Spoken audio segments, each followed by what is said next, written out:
इस कांग्रेस सरकार ने उसमें भी भ्रष्टाचार कर कर, नकली पाइपें लगाकर, गंदी पाइपें लगाकर राजस्थान की जनता को जहरीला पानी पिलाने के साथ साथ में उसमें पैसा खाने का भी काम किया है। बंदो 26 से 30,000 करोड़ केंद्र ने दिया अभी तक, लेकिन केवल उसमें से 5 से 6,000 करोड़ रुपए इन्होंने खर्चा करने का काम किया। हमारा उद्देश्य था कि 2024 तक राजस्थान के एक एक घर तक शुद्ध पीने का पानी हम पहुंचाएं, लेकिन इस कांग्रेस सरकार ने आज राजस्थान को, सबसे पिछड़ा हुआ राजस्थान, 22वें पायदान पर राजस्थान आता है जल जीवन मिशन के काम करने पर। राजस्थान में फिरौती मांगने की जो प्रतिस्पर्धा चली है वो कान खोलकर सुन ले और वो भ्रष्टाचारी लोग भी सुन ले कि अपना कार्ड, राशन कार्ड समय से बंगाल का बनवा लो, कर्नाटक का बनवा लो, राजस्थान में अब तुम्हारी जगह नहीं है। या राजस्थान में आने वाले समय पर कानून का राज आने वाला है। भारत एक एक को, इन भ्रष्टाचारियों को जेल के अंदर डालने का काम करेंगे और जिन लोगों ने राजस्थान के जनता के पैसे को लूटने का काम किया है उन सबको सजा दिलाकर राजस्थान की जनता को न्याय दिलाने का ये भारतीय जनता पार्टी का कार्यकर्ता काम करेगा। मैं मानता हूं कि आज राजस्थान में दुर्योधन का राज है, आज जरासंध और कंस का राज है, आज राजस्थान के अंदर रावण का राज है, क्योंकि वही स्थिति आज राजस्थान में देखने को मिली है। हमारी संस्कृति में प्याऊ लगाकर सबसे बड़ा धर्म, पानी में पिलाना सबसे बड़ा धर्म माना जाता है, लेकिन इस कांग्रेस सरकार ने उसमें भी भ्रष्टाचार कर कर, नकली पाइपें लगाकर, गंदी पाइपें लगाकर राजस्थान की जनता को जहरीला पानी पिलाने के साथ साथ में उसमें पैसा खाने का भी काम किया है। जिस प्रकार से इस सरकार ने जो तांडव यहाँ पर लूट का मचाया है, ये कोई विधायक है कांग्रेस के, ये कोई नेता है कांग्रेस के, ये सब के सब प्रॉपर्टी के दलाल हैं, इसके अलावा कुछ नहीं है। ये जो योजनाएं आज गहलोत जो झूठ की दुकान में लेकर आए हैं, क्या ये योजनाएं हमारी पूर्व में भाजपा सरकार में संचालित नहीं थी क्या? तो आपकी पार्टी ने ये यात्रा परिवर्तन संकल्प यात्रा संचालित की है। परिवर्तन है राजस्थान में इस अधर्मी सरकार का, और संकल्प है राजस्थान में आने वाली सरकार, भाजपा सरकार का। ये संकल्प का आशीर्वाद जनता के बीच में लेने हम आपके बीच में पहुंचे हैं कि जो वर्तमान परिस्थिति राजस्थान में बनी है, जो वर्तमान समय में इस कांग्रेस के शासन के अंदर जो राजस्थान की दुर्गति हुई है, जो वर्तमान समय में इस कांग्रेस के शासन के अंदर राजस्थान को, इस राजस्थान की, हमारे राजस्थान की वीर भूमि को भक्ति के नाम से जाना जाता है, राजस्थान की वीर भूमि को वीरों की भूमि के नाम से जाना जाता है, इस राजस्थान की भूमि को अतिथि देव भूमि के नाम से जाना जाता है, इस राजस्थान की भूमि को श्रद्धा और सेवा की भूमि के नाम से जाना जाता है। लेकिन आज विश्व पटल पर इस राजस्थान को, इस राजस्थान की सरकार ने जिस प्रकार से अपमानित और लज्जित करने का जो कार्य किया है, उस चीज का हम संकल्प लेने आपके बीच में आए हैं कि इस राजस्थान की छवि को हम बदलेंगे और अपने राजस्थान को भी पुनः इस विश्व पटल पर सिरमौर के रूप में राजस्थान को आगे बढ़ाने का हम काम करेंगे। बंधुओं, ये हमारा संकल्प आपके बीच में हम लेकर आए हैं। ये हमारा संकल्प है। ये हमारी जो आने वाली सरकार, भारतीय जनता पार्टी की सरकार, इस सरकार के केवल दो ही ध्येय मात्र होंगे कि राजस्थान विकास के पथ पर आगे बढ़ेगा, विकास ही राजस्थान की प्राथमिकता होगी और राजस्थान के अंदर कानून का ही राज होगा। ऐसी सरकार हम आपके बीच में लेकर आने वाले हैं और ऐसी सरकार का संकल्प हम आपके बीच में लेकर आए हैं। बंधुओं, क्या क्या नहीं हुआ इन पिछले 4.5 वर्षों के अंदर? क्या हमारे राजस्थान की ये दुर्गति होनी थी? ऐसे लोगों ने जो सत्ता पर बैठे हैं, मैं तो इन लोगों पर रत्ती मात्र भी विश्वास नहीं करता। मेरा बहुत छोटा जीवन है राजनीति का, बहुत छोटा जीवन है। 2019 से ही मेरी शुरुआत है राजनीतिक जीवन की। उससे पहले मेरा कोई सरोकार राजनीति से नहीं था। और राजनीति तो मैं इसको कहता ही नहीं हूं, ये तो सेवा नीति है। राजनीति तो वो लोग कहते हैं जो देश को आगे बढ़ने का, रोकने का काम करते हैं, उसमें राजनीति करने का काम करते हैं, उनके लिए राजनीति होगी। मेरे लिए तो सेवा नीति है, जनता की सेवा करने का अवसर है। बंधुओं, बहुत छोटा समय मिला है मुझे, लेकिन जो मुझे समझा है, जो बुजुर्गों ने मुझे बताया है, ये ऐसी सरकार जो किसानों के झूठ बोलकर बनी हो, किसानों से झूठ बोला, युवाओं से झूठ बोला, झूठ के सिंहासन पर ये सरकार बैठी हो, तो मैं मानता हूं, ये मैं जानता हूं कि कैसे राजस्थान की जनता इनके कहे पर विश्वास कर सकती है। क्या आप विश्वास कर सकते हो इनकी बातों पर? विश्वास कर सकते हो इनकी बातों पर? मैं आपसे पूछना चाहता हूं। ये माला पड़ी है 51 किलो की, और मैं चुनौती के साथ कहता हूं, आप सभी हमारे नोखा वासियों से कहता हूं और पूरे राजस्थान की जनता से, किसानों से कहता हूं कि इन गहलोत सरकार ने, इस कांग्रेस ने किसानों से कर्जा माफी की बात कही थी। अगर किसी किसान का कर्जा माफ किया है तो हम उसका सम्मान करना चाहते हैं कि कम से कम भाई आपका तो कर्जा माफ हुआ, ये माला उसको हम पहनाना चाहते हैं। कोई है किसान?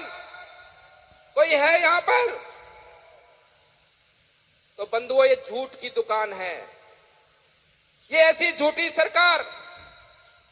और मैं तो मानता हूं कि मैं तो जानता हूं, इस बात पे मैं अटल हूं कि इस कांग्रेस के अंदर केवल 3 ही बातें हैं, और ये कांग्रेस कभी उन 3 बातों से मुक्त नहीं हो सकती। क्योंकि कांग्रेस के अंदर जो 3 बातें हैं, भ्रष्टाचार से कभी कांग्रेस मुक्त नहीं हो सकती, परिवारवाद से कभी कांग्रेस मुक्त नहीं हो सकती, तुष्टीकरण की राजनीति कभी कांग्रेस मुक्त नहीं हो सकती, क्योंकि इसके डीएनए में ही ये सब लिखा है। ये डीएनए ही उनका है। इनके नेता में किस किस प्रकार का डीएनए आप सब जानते हो। गांधी परिवार, जो गांधी परिवार आज गांधी जी के नाम के साथ में अपनी दुकान चलाने का जो काम कर रहा है, क्या वो लोग भारत के खून हैं?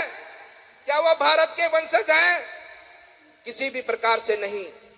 इसलिए ये बंधु, ये कांग्रेस के लोग, मैं मानता हूं कि आजादी के बाद में आज देश 75 वर्ष का हो चुका है, 76 वर्ष का हो चुका है, 77वें में हम देशवासी जी रहे हैं। लेकिन आप अनुसरण करो, आप अध्ययन करो, आप समझो, देश में अधिकतर समय कांग्रेस ने राज किया, लेकिन क्या दिया देश को? हर बार वादा, कभी गरीबी का नारा दिया, कभी किसानों का नारा दिया, कभी युवाओं का नारा दिया। हर बार देश को लूटने का, ठगने का इन लोगों ने काम किया। क्या कांग्रेस नहीं कर सकती थी? क्या कांग्रेस नहीं कर सकती थी, जिसने अधिकतम समय देश पर राज किया, प्रदेश पर राज किया? क्या कभी उसने नहीं सोचा कि यहां पर जनधन खाते खुलने चाहिए? क्या कांग्रेस ने कभी नहीं सोचा कि माताओं के लिए शौचालय बनने चाहिए? क्या कांग्रेस ने कभी नहीं सोचा कि प्रधानमंत्री आवास बनने चाहिए? क्या कांग्रेस ने कभी नहीं सोचा कि माताओं को रसोई गैस का सिलेंडर पहुंचाना चाहिए? क्या कांग्रेस ने कभी नहीं सोचा कि देश के लोगों को भरपूर राशन मिलना चाहिए? क्यों नहीं सोचा? क्यों नहीं सोचा? क्योंकि कांग्रेस कभी नहीं चाहती कि देश का गरीब आगे बढ़े। और मैं आपको दावे से कह सकता हूं, देश आजाद हुआ तो देश में 2 शिक्षा नीति बनी। ये 2 शिक्षा नीति क्यों बनाई गई? क्यों बनाई गई 2 शिक्षा नीति? केवल इसीलिए कि देश का गरीब, देश का किसान, देश का गांव में रहने वाला व्यक्ति कभी भी पढ़ लिख कर विद्वान ना बने, कभी भी उसमें समझ ना आए। अगर उसमें समझ आ जाएगी तो वो सवाल पूछेगा, उसमें समझ आ जाएगी तो वो सवाल करेगा, और वो हर चीज का आकलन करेगा और आकलन के हिसाब से निर्णय करेगा। इसलिए कभी भी कांग्रेस ने गरीबों का हित नहीं सोचा। वो तो ये चाहती कि आप भोले बनकर रहो, आप हमेशा अपेक्षित बनकर रहो, आप हमेशा आशावादी बनकर रहो, ताकि चुनाव का समय आएगा और चुनाव में फिर आपके सामने झूठ की दुकान खोलकर बैठ जाएंगे कि हम आपको ये कर देंगे, हम आपको वो कर देंगे, हम आपको ये दे देंगे, हम आपको वो दे देंगे। मैं पूछना चाहता हूं इस सभा में बैठे एक भाई बंधु से कि जो योजनाएं आज गहलोत जो झूठ की दुकान में लेकर आए हैं, क्या ये योजनाएं हमारी पूर्व में भाजपा सरकार में संचालित नहीं थी? क्या संचालित नहीं थी? क्या हमारे समय में अन्नपूर्णा रसोई संचालित नहीं थी? क्या हमारे समय में भामा समाज योजना संचालित नहीं थी? क्या हमारे समय के अंदर हमारे माताओं बहनों के लिए अनेकों योजनाएं उस समय पर संचालित हुई, लेकिन सभी योजनाओं को बंद करने का काम इन कांग्रेस के लोगों ने किया। और आज फिर वही दुकान आप सबके सामने खोलकर बैठे हैं। बंधुओं, हमारे गुरुजनों ने कहा है, हमारे शिक्षकों ने कहा है कि जो लालच देता है वो आदमी कभी भी समाज का भला नहीं कर सकता, वो समाज का हितैषी नहीं हो सकता। इनका एक ही ध्येय कि आपको लालच देना, चुनाव के समय पर जाति की बात करना, चुनाव के समय पर धर्म की बात करना, और चुनाव के समय पर आपको लालच प्रलोभन देकर आपके वोट को ठगने का काम करना। इसलिए बंधुओं, ये चुनाव हमारे लिए बहुत विशेष चुनाव है। ये अमृतकाल का चुनाव है। इस अमृतकाल के अंदर हम सबको चुनाव के माध्यम से अपने देश और राजस्थान को आगे बढ़ाना है। ये बहुत बड़ी जिम्मेदारी है हम सब पर।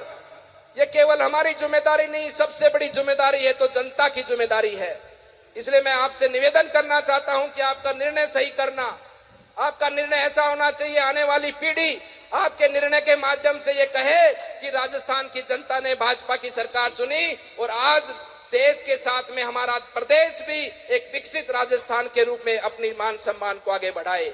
ऐसी सरकार को चुनना ये बहुत बड़ा दायित्व हम सबके ऊपर है।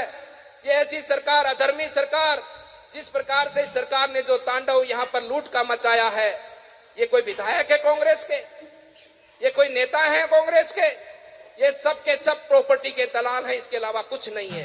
केवल प्रॉपर्टी का स्वच्छ रूप से धंधा करते हैं, केवल खनन का स्वच्छ रूप से धंधा करते हैं। जो जनता का अधिकार है, जनता का जो यहाँ पर अनेकों खनन के कार्य होते हैं अपने इस क्षेत्र के अंदर, लेकिन क्या खुली लूट मचाई है? वो खनन आपकी है, राजस्थान की प्रदेश की जनता की है। उस खनन से जो कमाई होती है वो आपके विकास में काम आती है। लेकिन वर्तमान समय में इन विधायकों ने जो दलाली का काम शुरू किया है, इन विधायकों ने जो गुंडागर्दी का काम शुरू किया है, इन्होंने केवल अपनी खुद की तिजोरियां भरने का काम किया है।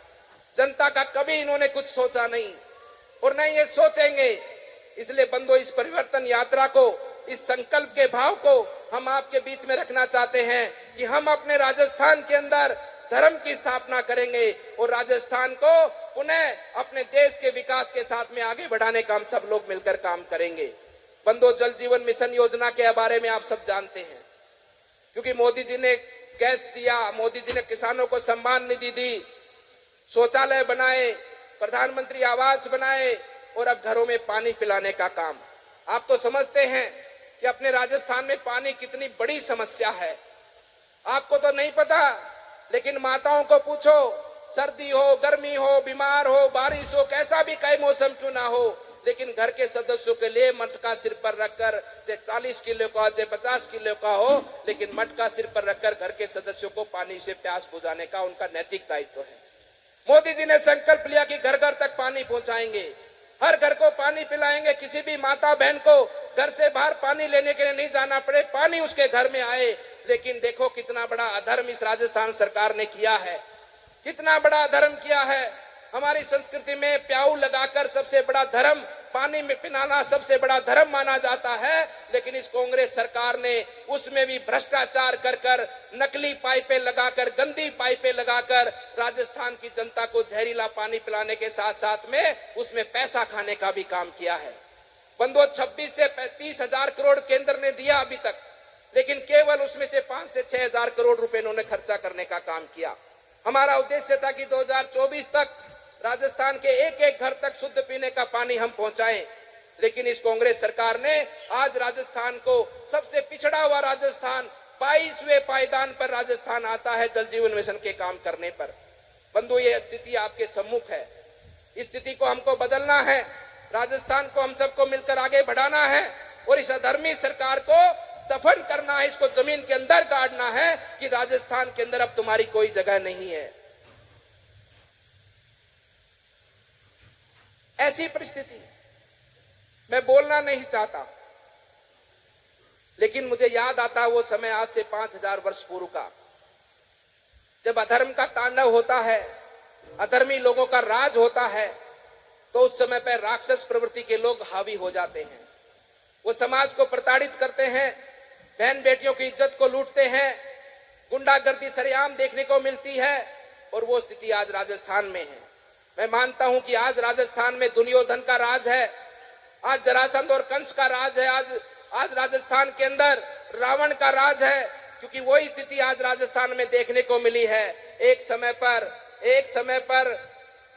पर हमारे महाभारत के समय पर, उस समय पर भी वस्त्र हरण होता है, द्रौपदी का वस्त्र हरण होता है, और आप सब जानते हो भीलवाड़ा की घटना को, हमारी बहन का, हमारी माता का वस्त्र हरण होता है, हमारी बेटी का वस्त्र हरण होता है। ऐसे इस अधर्मी सरकार के शासन के अंदर ऐसी घटनाएं राजस्थान को शर्मसार करने वाली घटनाएं हैं। इसलिए बंधु, ये चुनाव धर्म का युद्ध है। इस चुनाव के अंदर हमको धर्म की स्थापना करनी है, धर्म की पताका को आगे बढ़ाना है, ताकि धर्म जनता के कल्याण के लिए काम आता है, जनता के विश्वास के लिए काम आता है, जनता के विकास के लिए काम करता है।